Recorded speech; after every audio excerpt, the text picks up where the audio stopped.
This room is the library and contains a number of furnishings in the arts and crafts style. I'll let Alan Kohler describe them to you.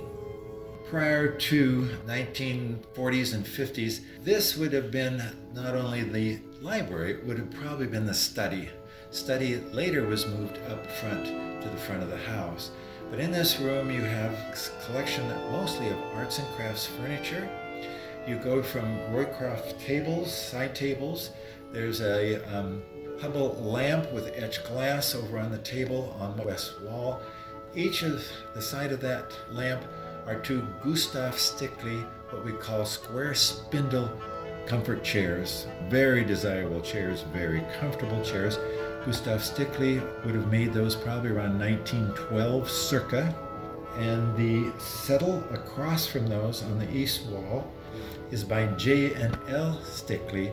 So we know that was made after 1917 because Gustav went bankrupt.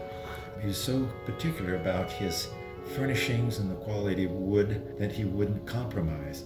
But J&L picked it up and took off their relatives of his and revitalized that whole movement. Also, the bookcase is Gustav Stickley. It has the wedge square windows. Again, very enlightened piece and very popular piece and very desirable piece.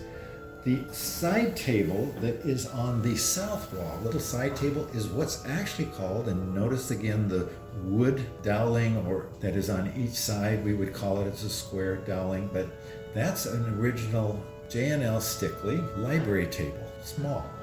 The table in the midroom is what we refer to as cross sawed oak, and that's from a later period, probably again the 1925 era. But a nice table for this room. The artwork in here, you have again a James Everett Stewart of the creek along the Olympic mountain range. It's an oil sketch, and that's on the south wall. On the west wall is Glenn Bankson, a painting of Hood Canal, a beautiful, simple wood frame with gold fillet or what we call a liner. But we don't know the exact location of that painting. We're gonna say, I think 1922 is the date.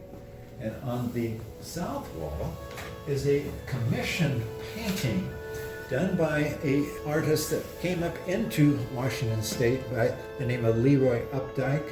And it's of the Olympic mountain range. And this was commissioned by somebody who wanted him to come up and paint this in circa 1910. It has its original 1910 frame, which could have been made by the Seattle Arts Framemaker Society. It has those wonderful little bird wing or owl head corners. If you look close, you can kind of see what could be a beak at the peak, eyes and wings extended. But it's a very nice package for this room. Also a little stand on the left that would be coming right out of the end of one period, the Victorian period, and into a more elegant time of the arts and crafts period. And that would have been used as a floral or lamp stand in its day. Thank you, Alan. Another interesting piece in this room is the Edison phonograph. It was donated and it works. There is no on-off button. You do have to crank it to get this going. We invite you to leave this room by the door right beside the Edison phonograph. The narrow passageway will lead you to the study or office.